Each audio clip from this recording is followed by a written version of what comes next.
So we got a mouthful title here out of the collected works, but wanted to see the name of who we're looking into. That's Eric Voegelin, a political theorist, law strategist, social theorist, many things, but a great historian. And this is out of his volumes Order and History, and it's his second volume, The World of the Polis. This is a key moment that was pointed out to me by philosopher Paul, and it is a point in Greek history that Voegelin really cracks the code on. And so the point of this video is to take a quick look into that. So we're going to jump over it and find that.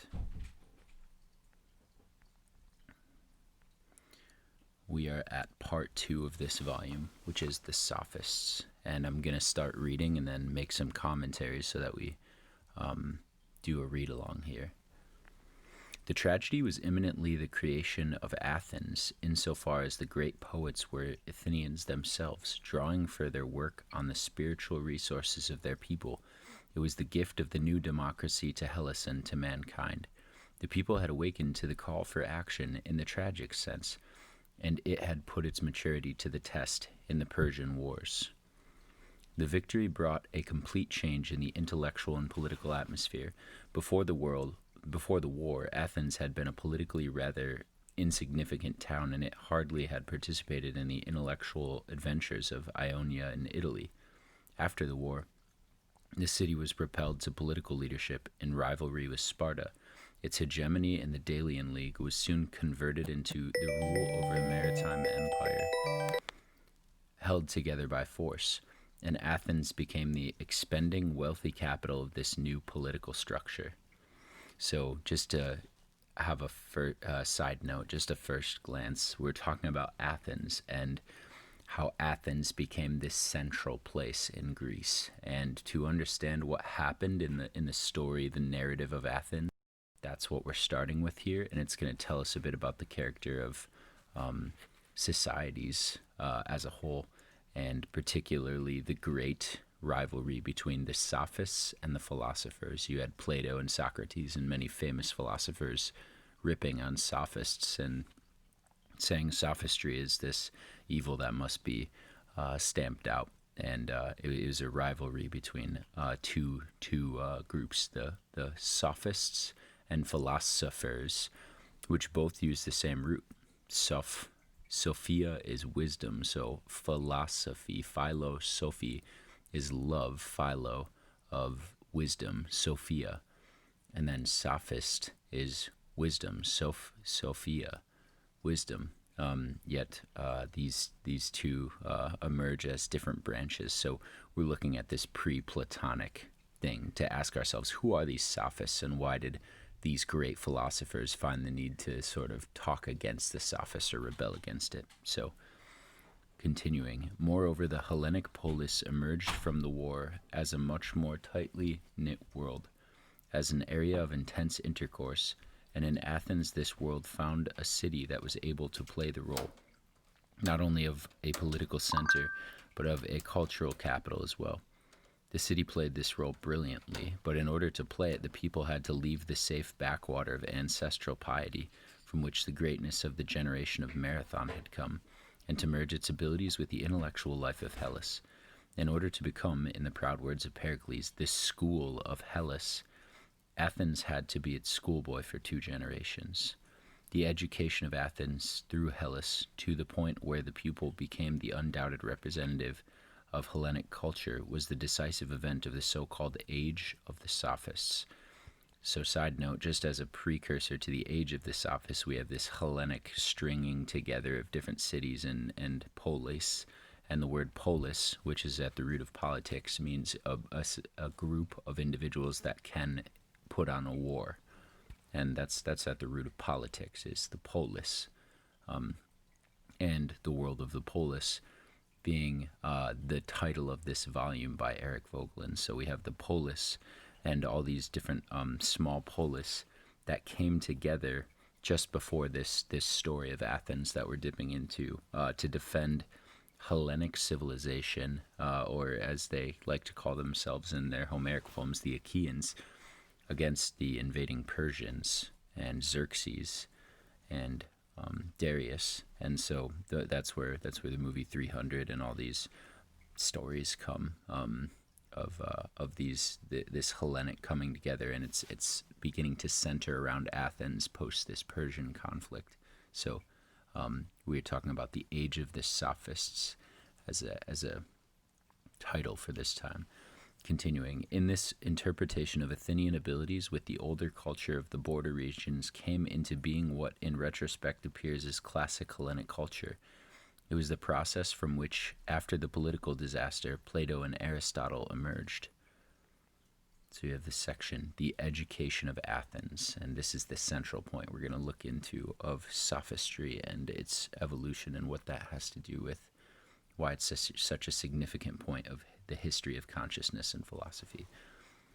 Socially, the process of education assumed the form of what can be described only as a descent on Athens of everybody who in Hellas was the possessor of some desirable knowledge at one time or another in his life, to be received in the houses of statesmen and social leaders, sometimes for prolonged periods, in order to dispense his wisdom through individual instruction or public lectures, for high fees to those who could afford them, and for small entrance prices to the less well-to-do audience. It is the period that Aristotle characterized succinctly in one sentence of his Politics, when the Athenians came to have more leisure because of their wealth and grew more great-minded in the measure of their excellence, even before but especially after the Persian Wars, when they gained confidence because of their achievements. They began to engage in all branches of knowledge, not with discrimination, but reaching out in every direction.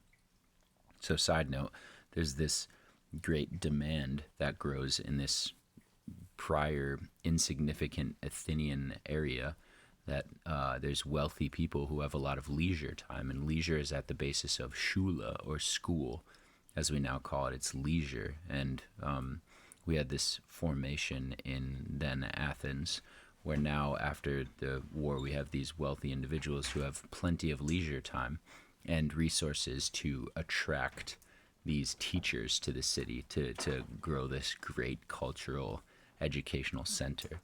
Continuing, to the foreigners who were willing to satisfy this Athenian thirst for knowledge may be applied the term sophists. So that's a great definition for sophists and sophistry to move forward with and interpret in any further readings of Greek philosophy.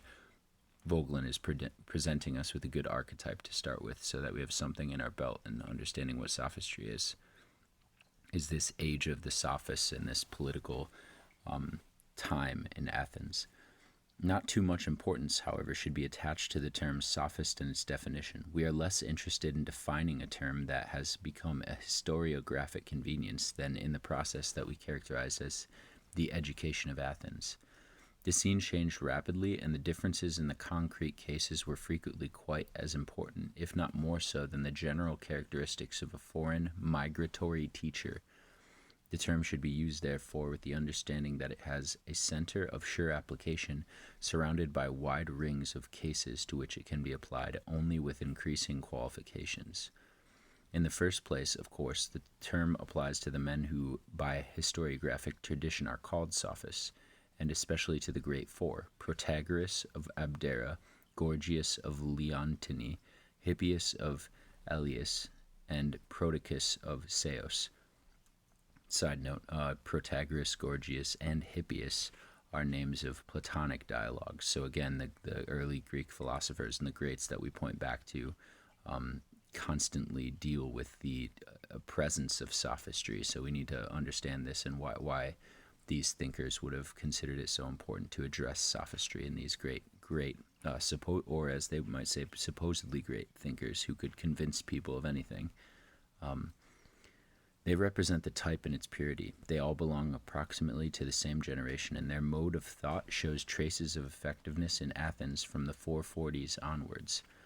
Beyond this center, we must include among the relevant personnel the older generation of Zeno of Elea and Anaxagoras of Clazomene. Although conventionally they are not considered sophists, they certainly were foreigners. They wandered, they taught in Athens, and the influence especially of Anaxagoras on the formation of Pericles was considerable. Moreover, they were the mediating link between the philosophy of Parmenides and the methods of argumentation developed by Protagoras and Gorgias. And there must also be included the personnel who mediated Pythagorean wisdom, especially after the disaster of Croton in 440, as well as the men who mediated knowledge from the medical school of Kos. Even if we stretch the term to the utmost, however, the category of the migratory foreign teacher will not cover all human aspects of the process that are relevant to our purpose. We hesitate to speak of the Ionian Herodotus as a sophist, although he lived for a time at Athens, and his history, with its information on the custom of foreign civilizations, was a splendid support of sophistic relativism with regard to ethics. We do not apply the term to Democritus of Abdera, although he touched Athens at one time on his travels and met the old Anaxagoras, because his philosophical stature is too high to put him in the company even of a Protagoras or Gorgias, and nevertheless he is one of the most interesting figures in the education of Athens, insofar as he found his way from ancient piety to the new conscience and ataraxy unscathed by the relativism of the age, and inestimably affected the philosophies of conduct that grew in Athens after 400 BC. Difficulties in applying the term, furthermore, arise when we approach the end of the 5th century and Athenians themselves begin to show the effects of sophistic education in their politics as well as in their intellectual achievements.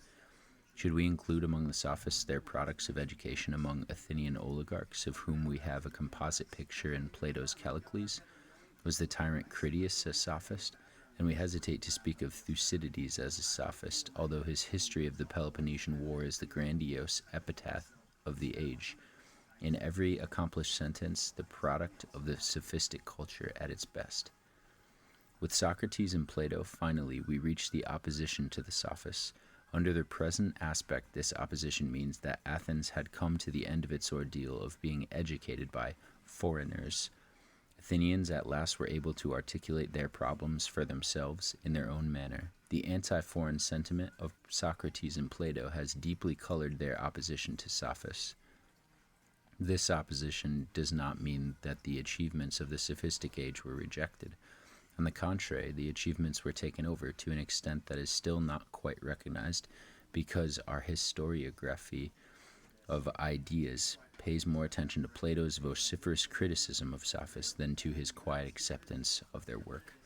A side note, real quick, the Sophists we mostly know of because of these critiques that arise from these philosopher camp, so it's philosopher over sophist, but what we're being told here by Voegelin is that we must understand that these sophists were usually a term described to a foreign migratory teacher that came to sell their knowledge to the wealthy to the wealthy members of the Athenian society and teach young kids how to become more convincing and to like be educated and young Renaissance men, essentially. Any wisdom that could be taught, any magic that could be taught, that's what the demand for these sophists arose. So it's good to know this social background rather than just hear this critique, but it also is a great precursor before digging into Plato or other Greek philosophers. In characterizing the achievements, we must proceed summarily. The Sophists were migratory teachers. In order to find an audience and an income, they had to dispense what their public needed. Nature and form of their teaching was inseparable from the needs of the new democracy, and in particular Athens. From our study of the tragedy, we are acquainted with the meaning of action as well as with the necessity of translating the decision reached by the political leader into the will of the people through persuasive speech.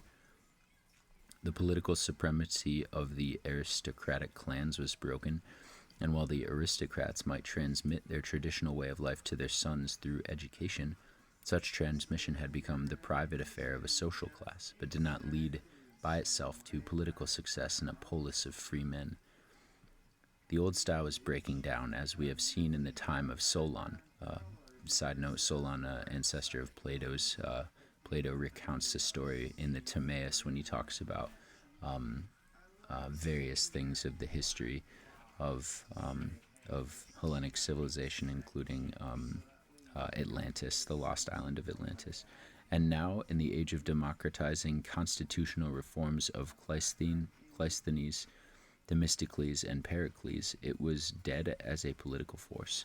The leading statesmen, generals, and magistrates might still come from the old families, but their political success depended on their ability to gain the favor of the people against competitors, as well as to gain continued popular support for their policies in the face of the intense criticism, gossiping, and intriguing of a compact, comparatively small town.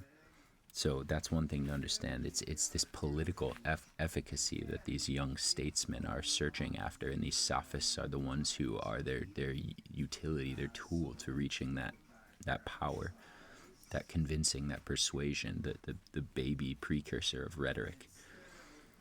The mastery of typical situations and arguments in public debate, a stock of thorough knowledge with regards to the public affairs of the polis and domestic and imperial relations, a ready wit, a good memory improved by training, a disciplined intellect ready to grasp the essentials of an issue, the trained ability of marshalling arguments on the spur of the moment, a ready stock of anecdotes, paradigmata, and sayings drawn from the poets for illustrating a point, general oratorical perfection, skill in debate leading to more or less graceful discomfiture of an opponent, a good deal of psychological knowledge in handling people, good appearance and bearing, natural and trained charm in conversation. All these were required for success in the competitive game of the polis.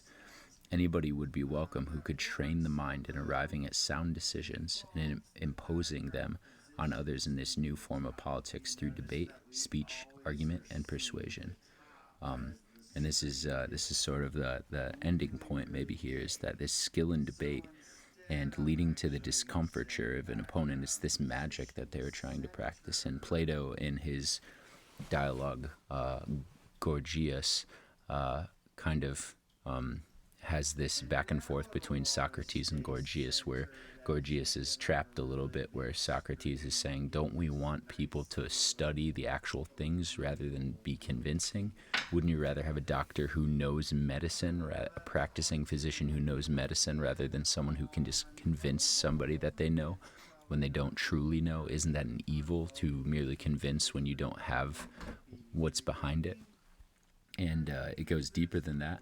But just this is a great sort of entry step and a gateway into the Greek philosophy, is this treatment by Eric Voegelin. And there's much more that he digs into and tells us about.